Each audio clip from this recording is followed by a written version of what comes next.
Magic machine, magic machine. Come on down. Come and join us. Magic machine. Magic machine. That's great. Magic machine. Hey, Reese, can you let us magic machine? Magic machine. Come in, come in. Come over. Magic machine. Show us the magic machine. There. Go over the fucking other side. Thank you. Do you want to stay? That's great. Yeah, I'll go back. Come in, please. If you're staying, come and join us. It's magic machine. Sing with us. Magic machine. Coming in, please. Magic machine. It's magic machine. There's space on the other side. Magic machine. Come on, it's like it's magic machine. Magic machine. Magic machine. Magic machine. Magic machine.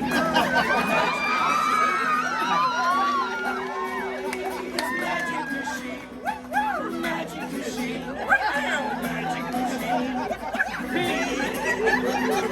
Magic machine.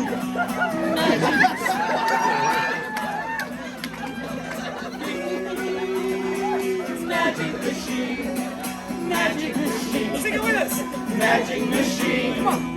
Peace. Magic machine. Magic machine. Magic machine. Peace. Magic machine. Magic machine. One more. Magic machine.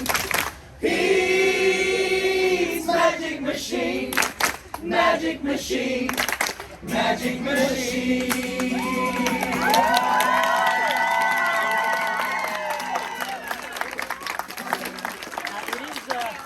It is Hillsong for fuckwits, ladies and gentlemen. Hillsong is also Hillsong for fuckwits, so that's a weird paradox there, but I think we can cope with it. I'm not sure who you're insulting, Hillsong or fuckwits.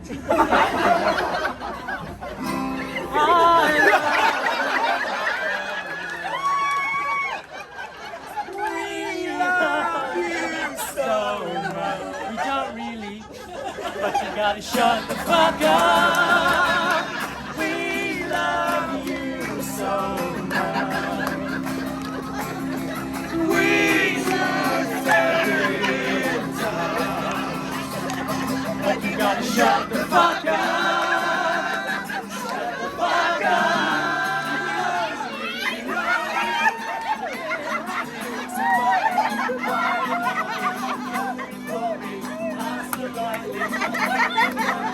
Such a cup and shut the fuck up now.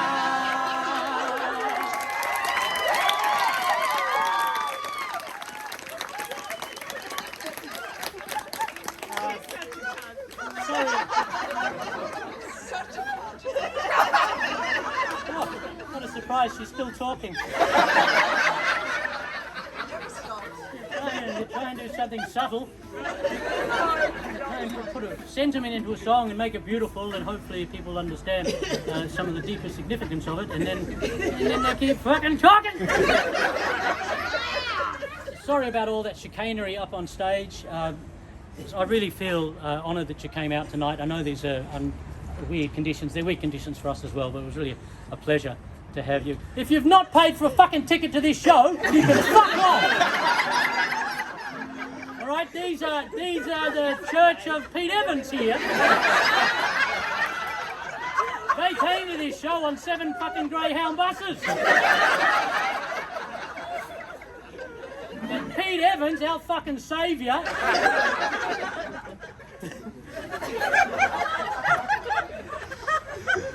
in line for the fucking kingdom of David, who is our fucking Messiah. These are his people. This is his church.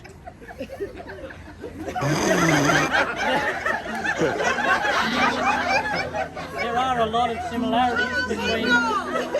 Oh, sorry. Amazing.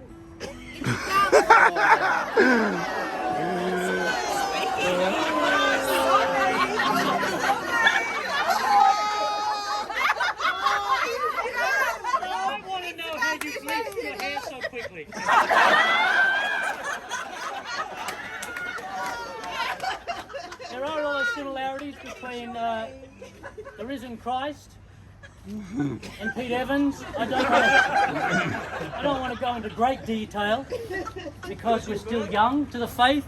There's still a lot we've got to go through. But I will tell you this, and it might get your imaginations and your minds finally working, right? Finally woke. I've got to be honest with you, ladies and gentlemen. I want to be so woke, I am a fucking insomniac. That's how woke I want to be. I never want to slumber. Shut the fuck up! What is wrong with... Why are all of you as stupid as the other one? Can we... Hey, write it down on a piece of paper. 50-year-old woman, because he's insomniac, you're going through the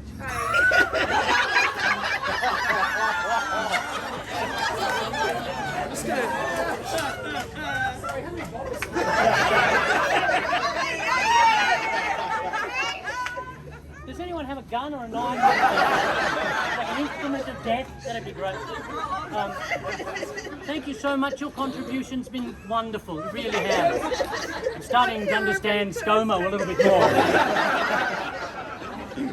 Those old rusted-on attitudes, ladies and gentlemen. Anyway, I'd just like to leave you this final thought about Pete Evans before we move on to start the show. And Christ. And I don't know if you believe this, it's certainly what I believe, but I believe that Pete Evans is a direct descendant of the risen Christ. And when you look into it, there are so many similarities. It's phenomenal how many similarities there are. They look exactly the same. And they both started in catering.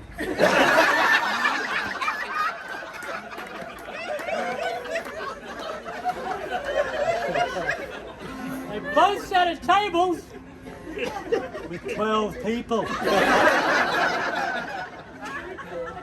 And they were betrayed by some of those people. Just making it up, yes? Okay, thank you for coming.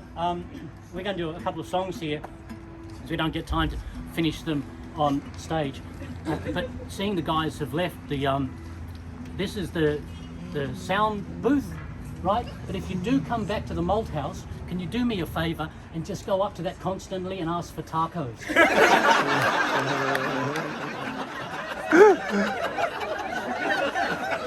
Just keep going up to that fucking shipping container and going, I want a fish taco. Some peri-peri sauce on it, I want it to be spicy. Don't take no for an answer. So we're just going to do a couple of songs at the start of the show. Or, if you want, we could walk into town and really fuck people up by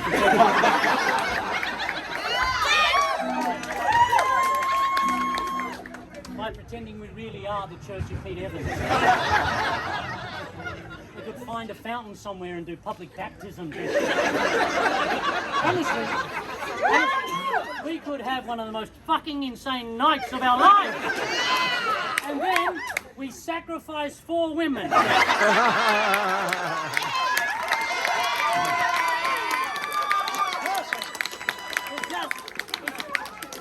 It's unbelievably perfect, how perfect that is. So I did a song tonight about Canberra. Canberra was where I was raised, and I do love Canberra. And this first song I'm going to sing for you was written on the, I think it's the 16th? No, the 9th of November, 2016. 6th of November. Anyway, I should have thought a bit more about that as well. Mold in my brains, it's rotting. Anyway, this song was written on that night, and whatever night that is, it was the night that Trump was elected to the American presidency. And this song, that's all right, each to his own, man. This song sort of fell out of me that night, and it was a yearning for safety in a world that I thought was rapidly going to fucking fall apart. And I was right.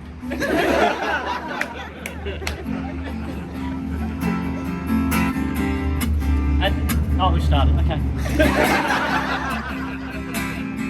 was going to introduce this guy, but we just keep running out of time.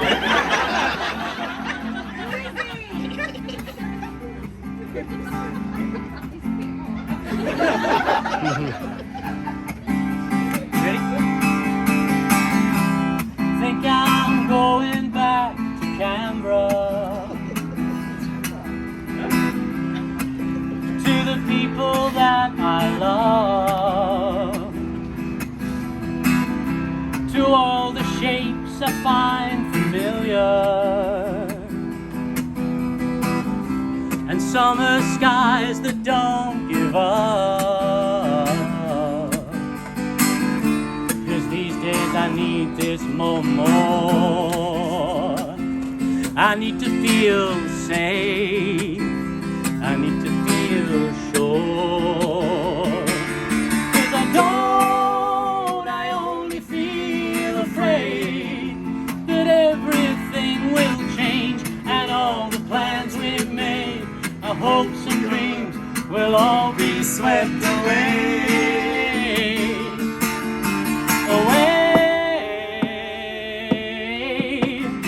Might hitch a ride to Burnaby. It's where my family used to spend their breaks. We'll walk the big steps, swim in the blue pool,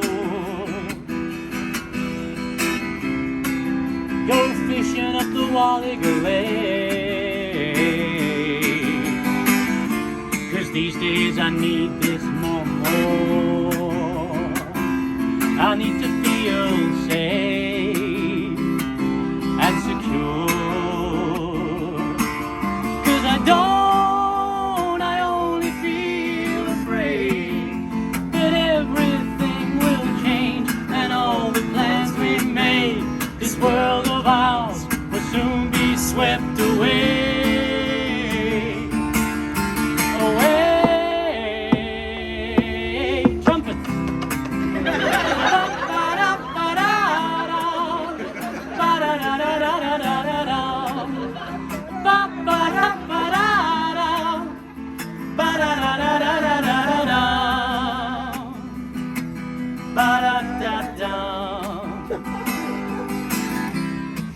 We could meet deep in the pine woods,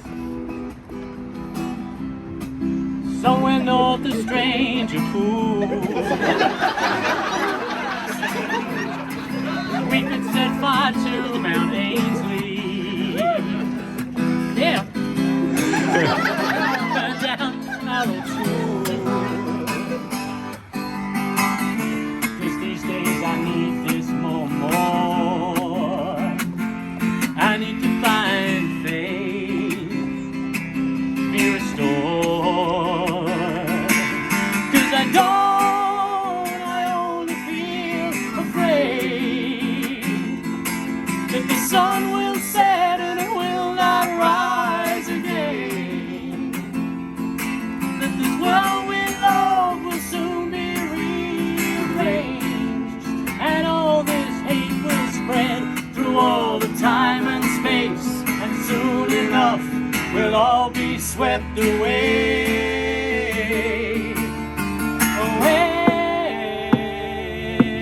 Trumpets.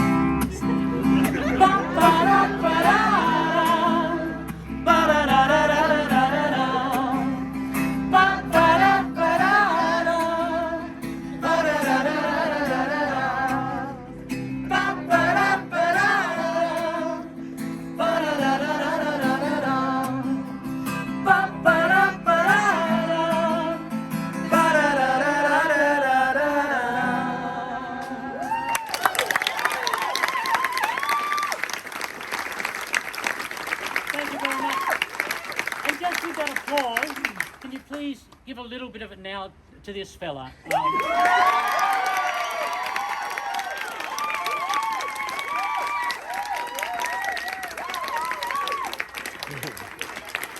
You know, you can tell when you're being patronising. Can understand that. And I would love to introduce you to him, but we are running out of time. and it doesn't seem anything you're interested in. No one has said, who's that guy? And I do notice that all your eyes are pretty well focused on me. I haven't been giving him a lot of love.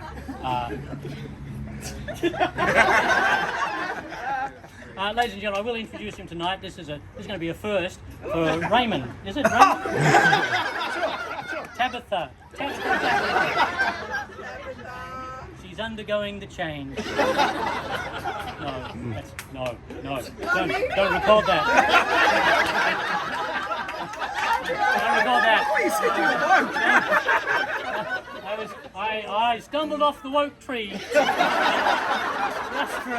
I mean, it's so fucking tempting to stumble off the woke tree. I apologise for that. We respect your right to be whoever you want to be. This is Glenn, ladies and gentlemen. Glenn.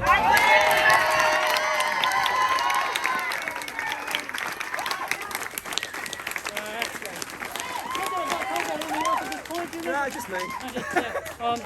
Anyway, it's been lovely working with him. We're glad to share these songs that we've done with you. And we're going to leave you, I think, at this point with the last song before we go into the centre of town.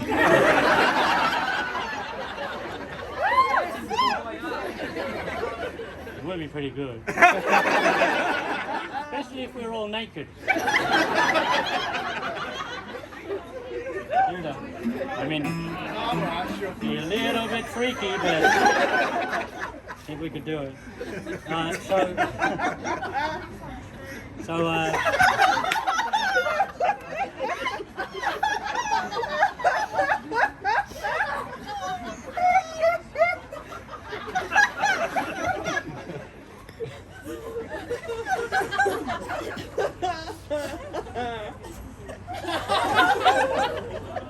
I don't know what's happening. Oh, a little bit freaky at this point in time. I got very upset at the start of COVID that a lot of news services, broadcasters, papers, they kept talking about it like it was a war. It was our war. It was the war for this generation, and it really annoyed me. Because it's not a war, it's a virus, and it's an unthinking thing. It has its own mechanism.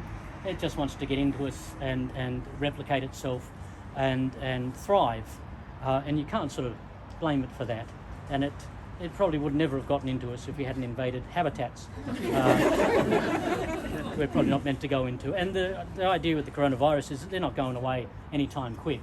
They've been around now for a while, and they will continue if we keep doing what we're doing. So we don't seem to be able to learn anything. We don't progress. And I understand that from the male perspective, but the women, I think, have got to be a bit fucking stronger, because we're just going to fucking continue on our way until we fucking destroy everything. So young people, and women in particular, I think at this point, we've got to fucking give over the reins of any power we have and just accept that's how it should be.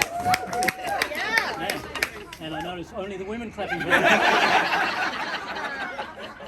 Once again, a display of the ignorance of men! So I got annoyed that people kept referring to it as a war, and it's not a war. War is when thinking people are driven by government, state, religion, some other agenda. Greed often is at the very base of it. To pit themselves against people that they don't know and destroy those people's lives at the same time those people are destroying their lives, and it seems so absolutely asinine and futile, but it's not a fucking virus. So I don't believe this is our war, and I really hate it when people are saying, oh, when the war is over, we'll get back to normal. And normal was fucked before COVID, and it's going to be fucked after COVID. But I hated that expression, you know, when the war is over. So this song is going to seem quite hypocritical.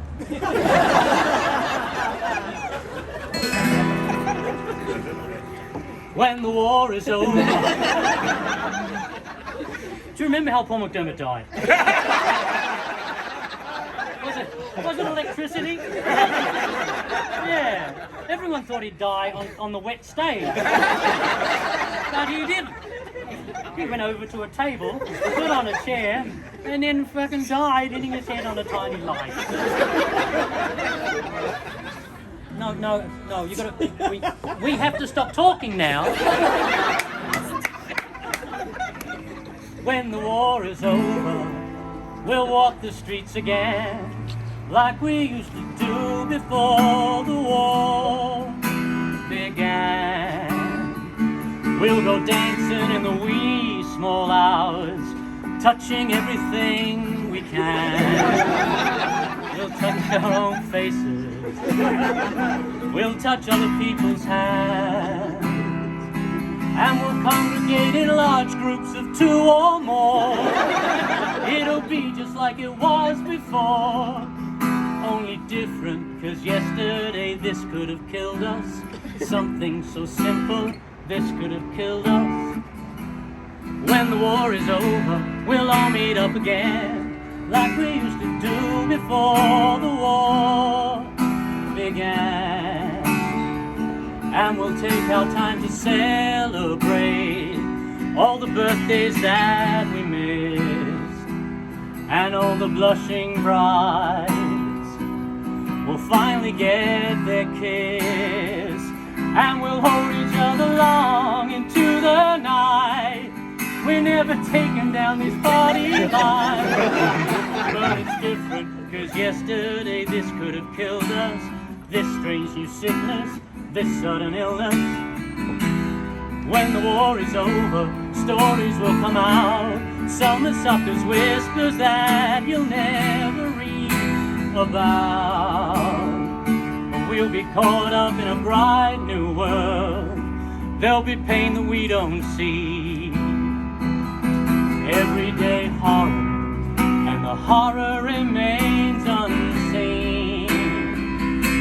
As we run wild through the open air, we're outside without a single care.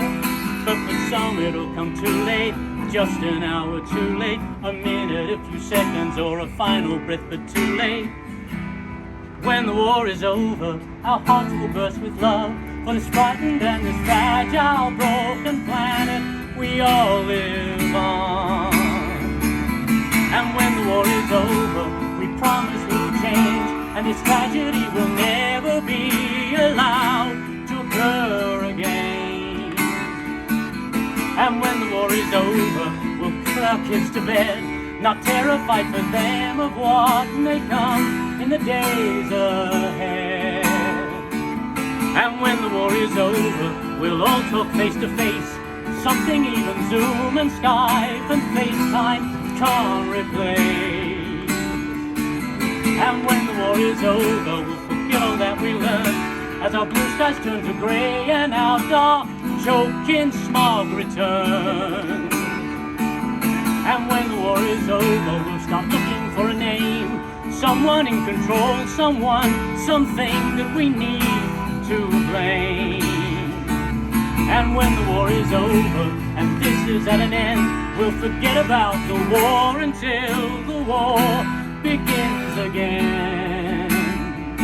We'll forget about the war until the war begins again. When the war is over, when the war is over, when the war is over, when the war is over. Thanks for coming out tonight.